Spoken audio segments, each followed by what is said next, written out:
Ah ben non, pas jusqu'au mois de mai, mais là, on est en avance de ce temps des fêtes. Alors peut-être qu'il y en a plusieurs des sapins qui sont en train de se faire griller, justement, se faire décorer dans les chaumières un peu partout au Nouveau-Brunswick. C'était les trois gars sur le sofa. Et là, on passe en mode tradition bien implantée à l'heure de pointe avec ceci.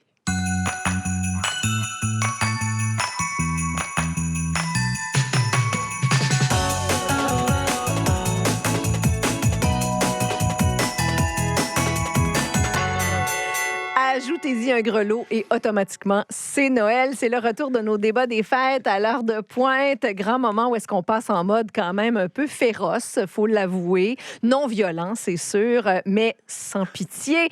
On pousse un petit peu plus loin la note cette année avec le concept parce qu'on va déborder de la cuisine et des traditions culinaires qu'on avait instaurées l'année dernière. On se lance dans des thématiques qui sont encore plus peut-être polarisantes en termes de tradition. On va peut-être marcher sur le gros orteil de plusieurs traditions, justement, que vous avez dans vos maisons. Et nos combattants vont devoir y aller d'arguments là, assez solides pour nous convaincre, surtout persuader notre juge en chef, qui est une autre nouveauté cette année, un juge sans merci, redoutable, au cœur tendre, mais ça paraît pas. Cœur tendre? Cœur tendre. Fait que c'est pas Michel qui... On l'associe au milieu de l'improvisation. Là, ils ont tous parlé avant leur temps. Mais c'est correct. Ils sont tellement dissipés, mais j'aime ça comme ça. Michel Albert, bonjour. Bonjour, Amélie. Alors, vous prenez ce rôle à cœur de juge? Eh bien oui, j'ai vu que sur la liste, je serai ici toute la semaine. Toute la semaine, Et oui. j'ai vu que sur la liste, il y avait beaucoup d'improvisateurs qui sont très habitués de se faire juger par... Vous-même. Par moi-même. C'est ça. Donc, c'est pas nécessairement leur avantage que je les connaisse. Donc, tous ceux que je connais pas personnellement, vous avez déjà un point en votre faveur. Ah, c'est vrai? Probablement. Parce que vous connaissez quoi? Leur béquille, leur façon de travailler, Oui, de puis faire il y a des aussi... nos habitudes de vie, de Oui. pensée, nos péchés. C'est ça. Je sais aussi Il y a du bagage. où on a caché les squelettes. Mais surtout, je les trouve tannants. OK. Surtout. C'est ça, j'ai appris à les... Sur la glace, à l'impro, mais peut-être ici aussi, Bien oui. sur la Reine, en studio.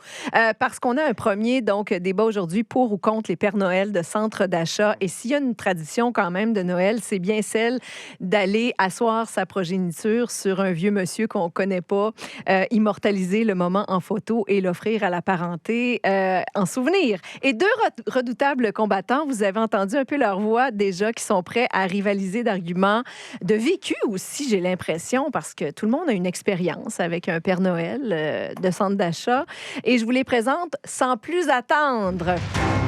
Dans le coin droit, il sera pour les Pères Noël de centre d'achat. J'ai nommé Jean-Sébastien Basse, l'enfant sage, l'évêque. Allô? Bonjour, Amélie. Ça va bien? Oui, ça va Prêt? très bien. Prêt? Est-ce que je suis Plein prêt? d'arguments? Je suis né prêt, je suis plein d'arguments. Oh là là là là là! Prêt à défendre, être pour le Père Noël de centre d'achat. Et dans le coin gauche de la Reine, il sera contre les Pères Noël de centre d'achat. Sam, Ben oui. le grincheux, chiasson. Oui. Oui. Prêt? C'est, le Oui. nom est La liste parfait. est longue. Grincheux, aigri. Mais j'ai un peu c'est une l'impression que saison c'est être très triste. Non, c'est pas vrai. comme contre la tarte aux pommes, être contre le Père Noël de centre d'achat. C'est Pas facile. s'attaquer à quelque chose de bien établi, de révérer et de... Ouais, ça va prendre des arguments Oui, assez ben, je vois que bétons, vous avez plusieurs pages devant vous. Oui, puis j'aime Alors- que vous mentionnez que ce sont des pages Des parce qu'on a pages vraiment un contraste imprimées. intéressant. Moi, c'est sur du papier et Jean-Sébastien, c'est sur de la technologie. Ouais, Alors, la- Mais c'est du beau papier, par exemple. Oui. C'est du papier épais. Ouais. On Ouais. voit que... Et on a c'est, le oui. iPad de l'autre côté. Oui, ça, on n'imprime pas On sur n'imprime l'iPad. pas. Non. Mais il faut que tu mettes en gros caractère. Je vois que vous mettez vos lunettes pour lire l'iPad, là, quand J'ai même. oublié les miennes. moi. Mais je porte mes lunettes pour voir. Ah, point. OK, voir, point. Comme le Père Noël le fait. Comme le Père Noël. Ben voilà. Bon, alors je me Bien tourne dit. vers notre juge impartial, Mhm. équitable, même Oui. si vous nous avez un peu dit le contraire tout à l'heure. Qu'est-ce que vous allez rechercher comme argument, comme émotion dans ce que vont nous proposer nos combattants Mais là, je aujourd'hui? ne m'attendais pas enlever des points pour Sam. C'est même pas recto verso, son papier. C'est pas C'est pas recto écologique verso. du tout. Non, c'est vrai. Là, mais en réalité, en termes d'argumentaire, Oui. moi, je me retrouve être Le assez... contenu, là, pas le contenant. Je suis assez agnostique par rapport à Noël. Ah oui. OK? Les traditions que je suis, c'est parce que mes amis, ma communauté les suivent. C'est pas parce que moi, je veux les suivre. Il n'y a pas de sapin chez nous, tout ça. Donc, je suis le plus neutre qu'on peut être par rapport au temps des fêtes. C'est pour ça qu'on et vous ses a traditions. choisi. Hey, on savait à qui on avait affaire. Mais ce que je cherche, c'est de la créativité. OK. Je ne veux pas un commentaire, un argumentaire que j'aurais pourrais retrouver dans des commentaires sur Internet. Ah, Hein? ouais, OK. Ah, Si OK. c'est écrit en dessous d'un YouTube, là, Ah, ouais. ça ne fera pas l'affaire. Ben, moi, j'ai du papier, j'ai pas de YouTube, clairement. En tout cas, Bon, ben. on va présenter la barre l'Internet est à haute. Samuel. C'est ce que ça veut dire. Sam Le Grincheux, Chiasson, Ouais. Basse, L'Enfançage, Lévesque. Il y a des règles quand même assez strictes là, à ce combat. Vous allez avoir 2 minutes chacun pour évoquer votre argumentaire. Et ensuite, je vais vous poser à chacun une question de relance par rapport à quelque chose que vous aurez dit dans votre argumentaire. 1 minute, donc après pour renchérir sur vos précisions, votre argumentaire. Et ensuite, il y aura un argument final. Là, c'est le tout pour le tout, avec une petite minute pour conclure tout ça. Et on a procédé à la pige en présence de l'équipe juste et intègre de l'heure de pointe, régie par les normes, les pratiques journalistiques. Vous savez, Bien c'est sûr. du très, très sérieux. sûr. Et le premier combattant sera Sam. Ah! Le Grincheux Nice. Chiasson. Ding, Vous êtes ding, contre les Pères Noël Oui. de centre d'achat. Ben oui, je suis contre. Contre Ben oui. pour 2 minutes. Ouais. C'est parti. Tranche de vie. À l'âge de 8 ans, j'ai vécu un traumatisme assez intense. Pour la première fois du côté de la famille Chiasson, donc du bord à mon père, on nous annonçait que le Père Noël allait distribuer les cadeaux à la fête familiale. Naïf, fébrile et surtout guidé par l'appât du gain en bon nord-américain que je suis, je pose mon postérieur sur la cuisse droite du bon bedonnant qui, maintenant que j'y pense, avait en guise de hotte un vulgaire sac Glad noir. Parce qu'on le sait, teinté par les publicités, les sacs Glad étaient indestructibles, on s'en souvient. Le petit Sam se doutait bien que quelque chose clochait. Et c'était pas la vulgaire guirlande de ma tante Édith qui se faisait aller le grelot. Était-ce la barbe en faux poil de polyester? Était-ce la disparition soudaine de mon parrain Roger, le membre de la famille le mieux nanti en fait de tour de taille? Était-ce la joie artificiellement gonflée des adultes présents qui en étaient tous à leur 3e ou 4e verre de Rye 7-Up?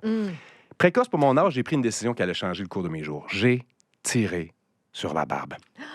Pas trop, par contre, parce que je voulais en fait être le seul dans le secret des dieux. Je voulais certainement pas dévoiler le poteau rose à Jolène et Janice, mes cousines plus jeunes qui attendaient leur tour. Mon traumatisme fut incommensurable. On m'avait dupé. C'était bel et bien mon parrain, un peu pompette, qui incarnait Saint-Nicolas, ou du moins la version Coca-Cola de Saint-Nicolas. Ce soir-là, mes larmes auraient pu faire refleurir le Sahara. La magie, contrairement aux chandelles de ceux qui fêtent plutôt la Hanouka, venait de s'éteindre. Cette magie-là, elle est comme nos impôts. Hein? On en est témoin, mais on ne peut pas vraiment l'expliquer. Et c'est ce qu'il faut protéger à tout prix. Dans un monde hostile où la vérité est devenue une arme politique qu'on triture comme pour pétrir le pain de la désinformation, on doit protéger la certitude. Quand on fait la file au centre commercial avec notre enfant pour prendre une photo avec un Père Noël de fortune qui se fait payer sous la table, on s'expose à une déception qui accompagnera notre enfant pendant toute sa vie. Le Père Noël, il est resplendissant dans les contes, majestueux dans les films, divin dans nos souvenirs.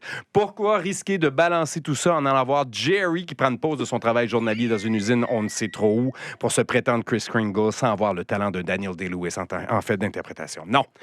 Une barbe qui pique et qui est hautement inflammable ne sera jamais une zone de protection acceptable pour un mythe qui réchauffe le cœur de nos enfants avec la bienfaisance, l'amour et le partage. Tenez-vous loin des pseudo-Père Noël de pacotille. Oh! Hey, ça, c'était presque une thèse doctorale sur contre le Père Noël. Ouais. C'est sûr que là, Ça sent nous le place. chat GPT, Non, ça. même pas! Ça sent le chat GPT. Même pas! Je suis bien trop cave pour dire chat Non, il l'a dit. La technologie. Non, non, je le sais qui est C'est pas- éloquent comme ça. là. Mais donc, autour Je le de sais. vous, Basse l'enfançage, Lévesque, vous êtes pour les Pères Noël de centre d'achat pour 2 minutes. C'est parti. Je suis pour les Pères Noël de centre d'achat parce que c'est la tradition. C'est une tradition aussi vieille que le centre d'achat. Plus vieille que le Elf on the Shelf et, croyez-le ou non, moins cringe, comme diraient les jeunes 2 ans passés. Oui, c'est ça. Le Père Noël de centre d'achat, c'est ce qui définit l'image du Père Noël moderne. Oui, peut-être qu'il ressemble au Père Noël de Coca-Cola, pas un commanditaire. Mais au moins, il ne ressemble pas au Père Noël douteux du temps victorien, qui a été évité même par l'homme qui a réinventé Noël lui-même, Charles Dickens, qui a choisi Monsieur Scrooge comme héros plutôt que Saint-Nicolas. On l'appelle bonnement le Père Noël de centre d'achat. Mais il a évolué plus loin que le centre d'achat. Il est le Père Noël du magasin de chasse. Il est le Père Noël des levées de fonds. Il est le Père Noël de la parade. Il est au Père Noël ce que les imitateurs d'Elvis sont à Elvis. Ah ouais? Un legs. C'est un legs qui sera pour toujours un rappel de l'amour inconditionnel qu'avait pour nous le King de Noël.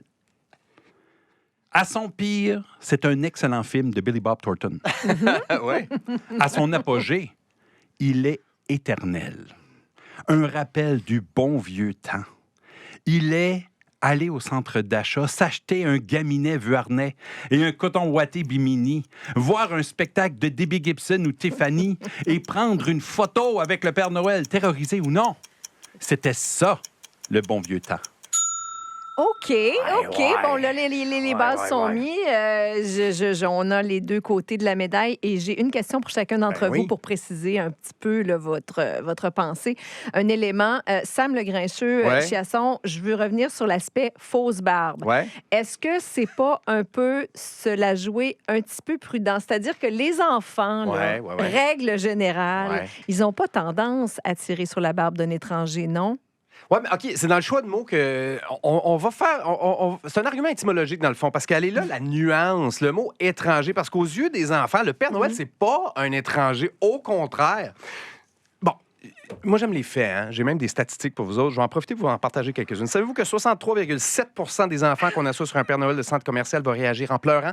Le saviez-vous, ça? 63,7. 63,7. Savez-vous que faire la file à cette période de l'année augmente de 11 fois notre risque de contracter un virus qui va ruiner notre période des fêtes? Le savez-vous, ça? Ouais. Savez-vous qu'un parent sur deux pense que c'est une perte de temps d'attendre en ligne pour une photo qu'on va finir par jeter? Savez-vous, Amélie, que je viens d'inventer toutes ces statistiques-là, mais que plus de la moitié des auditeurs m'ont cru? Le saviez-vous, ça, Amélie? Wow! OK. Nuance. Et on est dans l'invention ici. Basse l'enfantillage, l'évêque. Question consommation. Est-ce que le Père Noël de centre d'achat peut survivre dans un monde où est-ce que les achats en ligne sont quand même de plus en plus populaires et que les gens vont de moins en moins dans les centres d'achat? Absolument. Oui que oui. À vrai dire, ça fait partie de mon plan de retraite, Amélie. Oui, je veux devenir le Père Noël de centre d'achat, une évolution de cela, absolument. Je suis déjà sur Duolingo, pour un commanditaire, pour apprendre plusieurs langues, pour ne pas briser la magie, comme un certain Père Noël de centre d'achat a fait avec mon fils. Mais je fais des poids haltères tout de suite pour avoir l'ultime corps de papa ou corps de Papa Noël, si vous voulez bien. Un musclé, mais doux, un tic fit, si tu veux. Un tic fit. Je pense que c'est une chose. Dans mon futur de Père Noël de centre d'achat, on va faire des TikTok avec les jeunes. Ça va être Sigma, no cap. Wow. Je serai entouré de skibidi-lutins qui glaiseront mes performances. Ça va être tough. Wow! OK.